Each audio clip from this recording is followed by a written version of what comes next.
Morning, Young Kings. Time for your morning motivation. Just walked 3 miles today. Notice I said walked. Still been recovering from that 10 miles. My knees and my hip have been still giving me problems. So still had to get out there and get some exercise in. So been walking since then. Got a few appointments coming up this week to get some x-rays on my hip and my knee to figure out what's what. As I've been saying in these videos before, I'm really not supposed to be running, kind of defying some of the doctor's orders when I was had my hip and my knee surgery.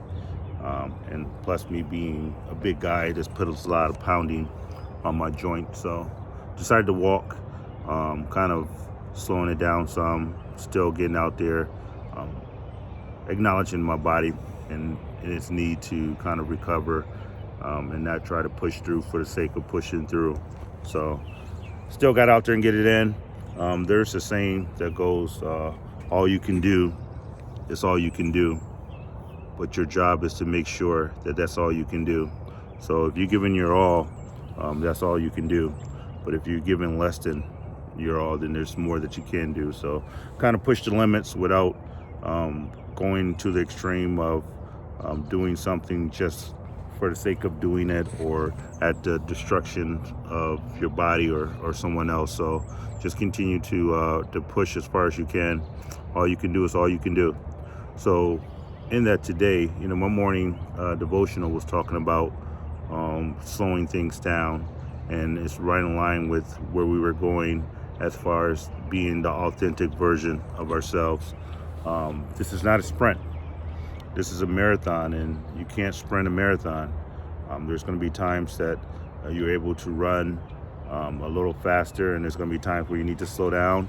And there's times for those who haven't been training for marathons their entire life or for a season, there's even times where you have to walk, or you take your little water break and you do your proteins and stuff to replenish your body. So there is a season of adjusting your pace. So that'll be the title of this, and that's what came to me as I was walking. And I realized I still commune with the Most High when I was walking, just walking and praying and just expecting to hear from the Lord, just getting guidance from the Most High, just that communing out with nature and just hearing the birds tweet and various different things. So as I was walking, pace came to my mind, and it's time to adjust the pace. Like, as I mentioned, if you're going to be in this for a long time, everything is not going to be fast. There's no overnight success. The people who win a lottery and stuff of that nature, they tend to go broke within that first 3 to 5 years because they haven't learned the principles of stewardship and how to properly manage their money.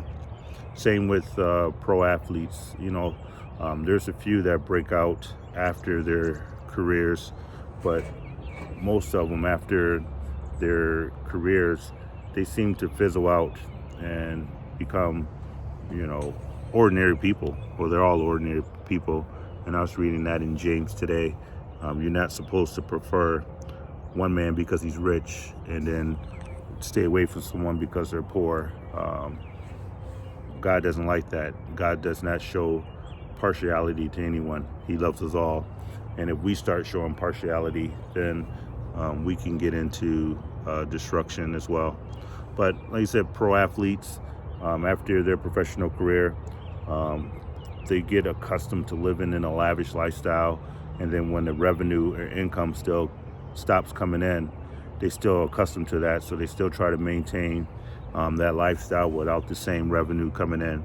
So there's a period of adjustment that needs to happen, and that's where I'm going through physically with my body, what I'm going through relationally, just a lot of adjustments that's happening.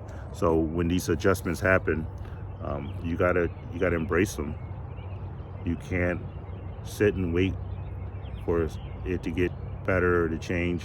You got to do what you can while you can, and don't just think like it's going to change overnight. So when we've been going through this journey of going to your adaptive self, it's not going to be easy. And I want you to erase that train of thought, like if it was meant to be, it'd be easier than what it is. I think that's part of the deception and the tricks that keep people from becoming who they need to become, or who God ordained them to become, because they think that the difficulty is there to discourage them. If it becomes hard, then that's ought to give you an indication that you're moving in the right direction. When something becomes easy, you need to be a little worried about that. So just be mindful of that, and don't be afraid to adjust your pace, to slow down, and just continue to go. In the Army, they have a saying like slow is smooth and smooth is fast. Slow is smooth and smooth is fast. So it's not how fast you can get there, it's just kind of a smooth setting, and that's what you ought to aim for, not just this abrupt change, because 9 times out of 10, if you were in your adaptive self, you have been in your adaptive self probably 95% of your life. So it's not going to change because you just wake up one morning and say you want to be authentic. You got to have some time and some duration that's needed in order for you to continue to practice that. So last time I was on here, we talked about speaking your truth, being true to yourself and others. So ask yourself, since this last video, have you been truthful to yourself? Have you been lying, and have you reflected on things that you have tried to do deceptive communication on? And just correct yourself on there. I think I did pretty good. There's a few times that I found myself pausing a little longer to make sure that my speech was reflective of what I wanted to say. But once again, it wasn't perfect. This is not exercise in perfection, but this is for us to acknowledge that we're on this journey of being authentic. And if you're authentic, then you don't have to lie. You don't have to sugarcoat things. I mean, it's not a license for you to be disrespectful in any manner, but at the same time, you shouldn't have to water down your version. And there's a big attack on masculinity and for you to be a man. And as kings, it's okay to be a man. In order for you to be a king, you got to be a man. So embrace your masculinity, but don't let people try to make it where they call it toxic masculinity, because your masculinity is connected to your purpose and your passion, and it's going to give you direction. So there's a lot of people that are not men, where women are trying to define what a real man is. There's memes on Instagram and Facebook of telling them what a man will be, what a man should do, and this and that. And the reality is that you're a man. Be one. Be authentic. It's okay for you to be you. This is a license for when we journeying into our authentic version of ourselves. This is a license for you to be who you are, and not to cover it up or camouflage and try to make it seem like you're less than what you are, because that's what you're doing when you start lying and you start getting deceptive. You're saying, like, it's not okay being me. You got to learn to like yourself. Matter of fact, learn to love yourself. That's what it's about, self-love. And it'd be amazing. It's amazing how many people don't love themselves. And I tell you, for a long time, I struggled with it. I was productive. I was, on task and on purpose, but I still always had this thing where I wanted to get better. Like, it's okay to be me in my current state and still desire to be better in a future version. But for me, my mind was always pushing forward. So get to a point in life where you can still progress and, and not be complacent, but still be content with who you are today, knowing that you want to grow and be better tomorrow. So with that being said, like I was saying on my walk today, and I was praying, adjust the pace. So the pace, and as I was walking and praying, the acronym for PACE came up, and the P in the PACE was for prayer. And I think prayer is important for us to get direction and guidance for where we're going to go. I think that gives us the azimuth for, tells us which direction we should go. So before you take on an endeavor, you need to engage with the Most High in prayer, and that would tell you the direction, and give God the glory for where He's taking you on this journey, because we're all passengers in life. I mean, we're drivers of our own life, but really it's Christ that lives, at least for those who submit to that faith or whatever calling that you may believe, but it's Christ that lives in me. So communing with the Most High through prayer is definitely going to be a way for you to set your pace. So that's the P in pace. And the A, after you pray, you need to take some action. And I was reading in James today, and it talked about faith without works is dead. After you pray and you get your direction, if you don't take action, you're still going to be standing in the same spot. So a lot of people, they don't take the action. They just pray and expect God to do everything. And that's why they're still in the same spot or worse. Because really, you can't stand still. The earth is revolving, it's rotating. So even in you standing still, you're moving backwards. You ever notice the people that were like maybe in early school, elementary, junior high, they were the best basketball players, or they were the fastest at one point in time, but they didn't steward that gift. And then later on in high school or stuff later on in life, people that were slower than them are now faster than them. People that were not as intelligent as them are now more advanced in their education and in their intelligence, because if you don't take that action, then you're not going to be moving in a positive direction.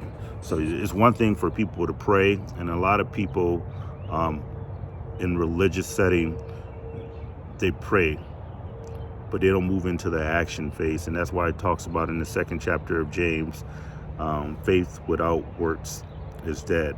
And it said, you show me your faith without works, and then I'll show you my works by faith. So the two are connected. You can't have one. You can't just be out here massive action and just going out and doing something.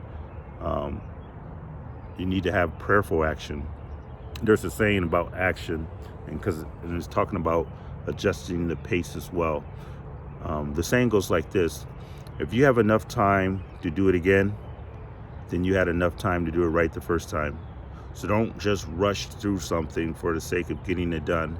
And I know that's where a lot of my mistakes come from, is when I'm rushing.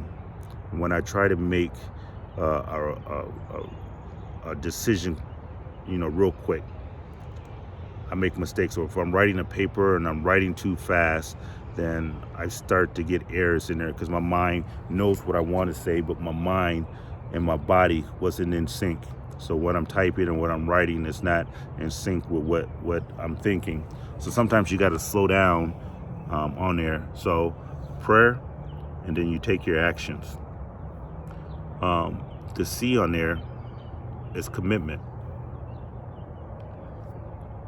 Very few things will be accomplished in life without commitment. You need to get in the habit of doing things over and over again.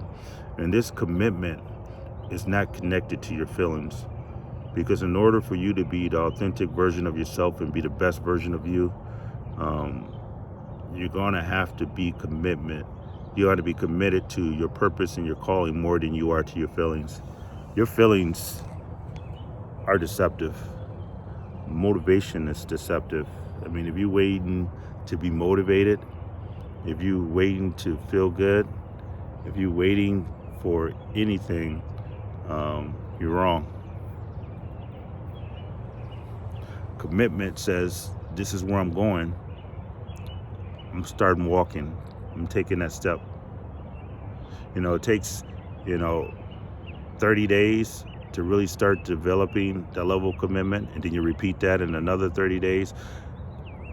Every time I get up to go work out or get up in the morning to read, it's not like I wake up with this because I'm a morning person and I just want to get up. I have to discipline myself to get up and do it anyways. And I'm not perfect. There's some days today that sleep gets the best of me and I do roll over and I don't stay on task and purpose and get up and do my reading. But I notice those days are a lot less productive than when I get up in spite of it. You know, sometimes when you just push through that initial phase of just, oh, I don't feel like doing this, but you do it anyway, you just discipline your body to stay on task and purpose. So you got to be committed to do that. So after you pray, you take action, and then you commit it to taking continuous action. And then the E honors excellence. You got to be committed to excellence. And as I was telling you, as I was going through flight school, that I met Tuskegee Airmen, and they said your only defense against ignorance is excellence. So once you committed to something, you ever heard the saying that practice makes perfect? And people go out and they say, hey, practice make perfect. No, that's a lie. You know, perfect practice make perfect. You got to make sure you're practicing the right thing, because you could be practicing the wrong thing and not be making the progress. But if you're committed to excellence, then you can continue to grow. And then there's another saying out there that says, striving for perfection is demoralizing. Striving for excellence is motivating. Like, you can have excellence without perfection. You can still be excellent without being perfect. So you can continuously improve on your excellence, but you'll never be perfect. That's why it's demoralizing, because you're disqualified from perfection after your first mistake. And I'd have made so many mistakes that I know it's impossible for me to be perfect. So why would I try to shoot for something that I can't attain? But if I'm striving for excellence, that gives me that area where I can still make a mistake, learn from it, grow from it, and then begin again. That's why I say I have a saying that I can't fail, because even when I fell, I successfully found out something that didn't work, so I can begin again more intelligently. So you got to get to a point in your life where you're committed to excellence, and that you're committed to growth and to doing the right thing, and just be better. Like, there's greatness in us.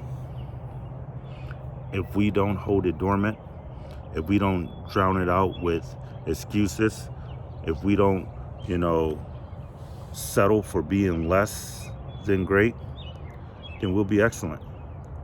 Because we're called to be excellence, and that's your adaptive self. It's okay with being good.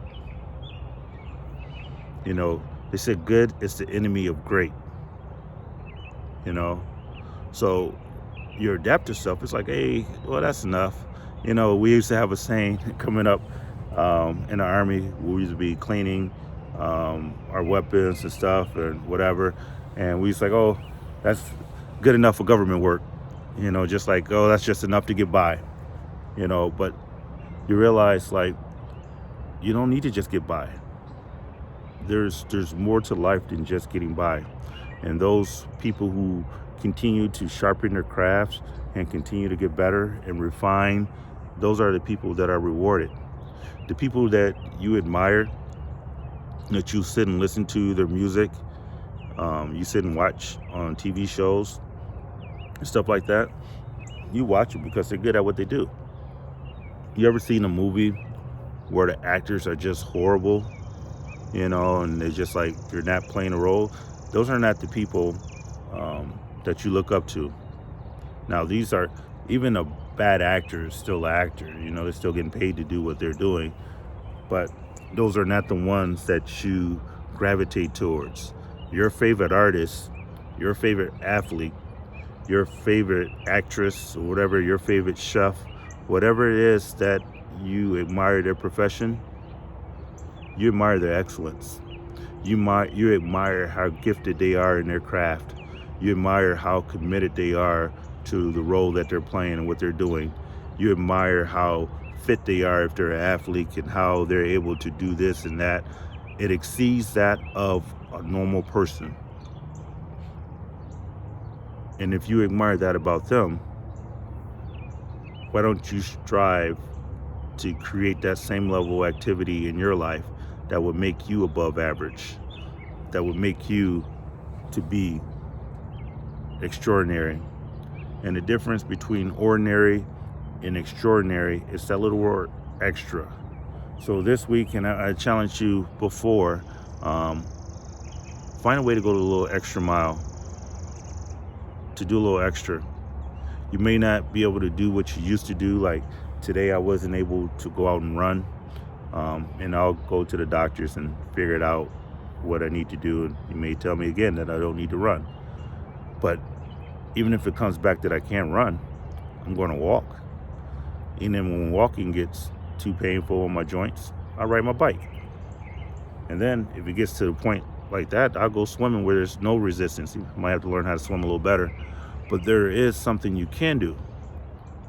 So figure out what you can do, and all you can do is all you can do. But just make sure that's all you can do. So this week, I want you to start to adjust your pace. I want you to pray. I want you to take your action. Then I want you to be committed to your excellence. And if you set that pace, you'll realize your dreams will become reality, and your reality will be great. Be well, young kings.